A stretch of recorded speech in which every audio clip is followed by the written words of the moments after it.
Guatemala, real fucking rap. Séptimo sobreviviente, díselo como dice, ey.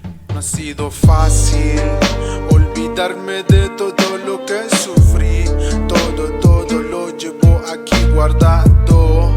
No podría vivir con el pasado, eso me había condenado. No ha sido fácil olvidarme de todo lo que sufrí. Todo lo llevo aquí guardado.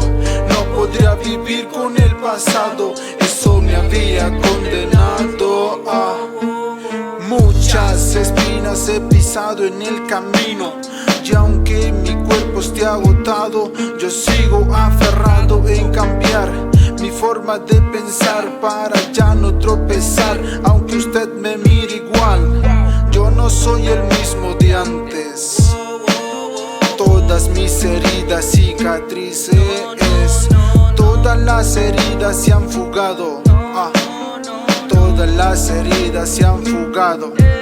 Mis amistades de hoy en día son reales, listos para dispararles. La enfermedad, la envidia, no se engañaban con su maldita sonrisa. Ya la vuelta, apuñaladas en mi espalda. No ha sido fácil olvidarme de todo lo que sufrí. Todo lo llevo aquí guardado. No podría vivir con el pasado, eso me había condenado.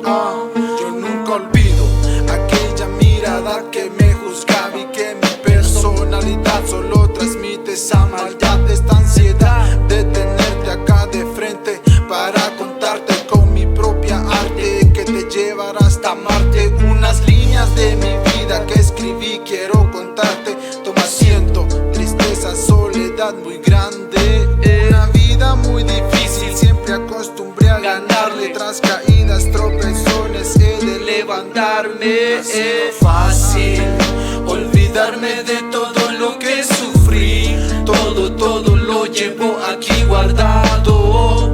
No podría vivir con el pasado, eso me había condenado.